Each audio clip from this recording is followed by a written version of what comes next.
Nako, itong si Auntie Claire masyado nang nagpapahalata sa galawan nila. Ayon dito sa post ng Mindanao Pulse PH, tigilan na po natin ang pagtutok sa flood control na yan. Nakakasawa na po. Ayon daw yan kay Auntie Claire sa post na yan, na kung saan, bakit natin titigilan?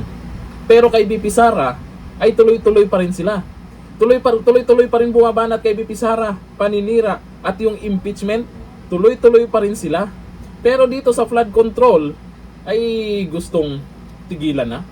Samantalang may mga lumalabas, patuloy na lumalabas yung ebidensya. Ang pinakamatinding lumabas na ebidensya, yung inilabas ng mga congressman na di umano'y text messages ni Bersamin at ni Dunyor. Nandun yung mga presyuhan, andun din yung pangalan na mga nabigyang senador. Yun dapat ang imbestigahan. Dapat nga tuloy-tuloy hanggat walang managot dyan. Ito namang si Auntie Claire, kung ano yung pinagyayaw-yaw na naman, mukhang sila yung nagbubuking sa sarili nila. Kasi ang taong bayan nagdududa. Pero dito, kung totoo man itong sinabi ni Auntie Claire ha, ay hindi naman pwedeng tigilan natin yan. Pag sinabi mo Auntie Claire na tigilan, ay mukhang mayroong tinatago yan. O ayon dito sa post ni Mindanao Pulse PH, ito ang sabi po niya sa sinasabi di umano ni Auntie Claire.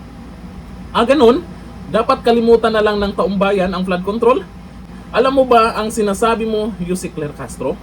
Sa halip na manahimik ang publiko, mas lalo kaming nagtatanong kung saan napunta ang bilyon-bilyong pondo habang patuloy na binabaha ang mga komunidad. Sabagay, magsa-summer na. Ay ba gusto nilang itigil na kasi pag summer, tag-init na, ay wala nang pagbaha. Hindi ito simpleng issue. Buhay, kabuhayan at kinabukasan ng mamamayan ang nakataya.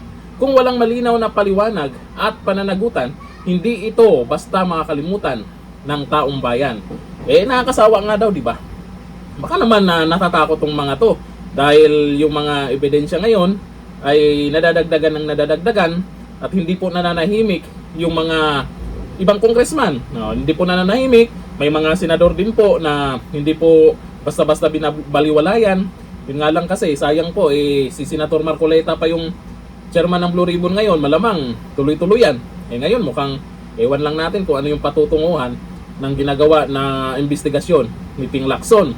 Kagaya na ito, galing mismo kay Auntie Claire, tagapagsalita ng palasyo, natigilan, nakakasawa, ay mukhang mayroong pinipigilan. Kasi mukhang tuloy-tuloy lumalabas yung mga pangalan na di umano ay mastermind. Pero pag sinasabi nilang nakakasawa daw, pero si BP Sara ay hindi pa rin naman nila tinitigilan. At itong si Auntie Claire, ang bilis talaga bumanat pag usapin po ng Duterte. Andyan agad siya. Hindi niya tinitigilan. Pero paalala sa mga buhaya, mga hindi tumitigil na paninira kay BP Sara, at kung ano yung mga naisip nila para lang siguro siraan, para lang ipa-impeach, ay si BP Sara ay hindi susuko sa pinagagawa nyo. Ayon po dito sa post ng SMNI, no surrender. No surrender daw si BP Sara, kaya dito sila kinakabahan. Magtulong-tulong na sila lahat.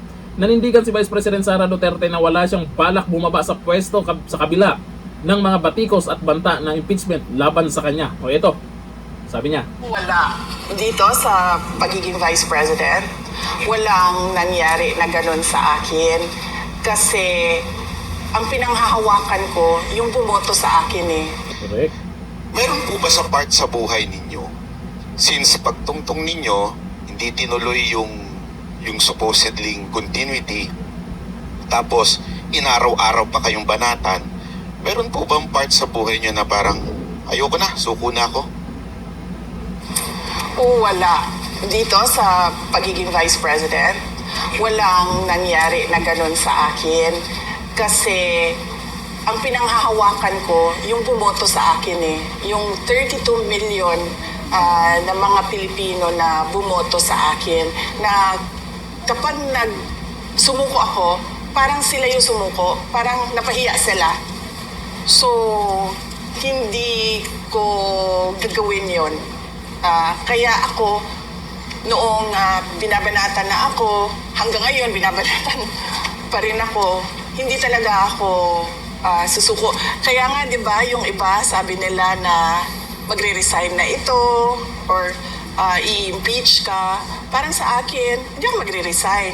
Kung meron kayong impeachment, edi i-impeach ninyo ako. Pero hindi talaga ako aalis kung saan ako nilagay ng mga tao. Kasi tiwala nila yung binigay nila sa akin. Kaya yung mga nagsasabi na baka mag-resign na si VP Sara, malinaw, galing mismo sa kanya, hindi siya susuko. Kaya yung mga mastermind sa nangyayaring korupsyon, kung hindi man mapanagot ngayon, pag si VP Sara nailagay na ng taumbayan sa Malacanang, malamang magtatago ang mga yan. Auntie Claire, isa ka na dyan. Hanggang dito lang, thank you. Bye-bye.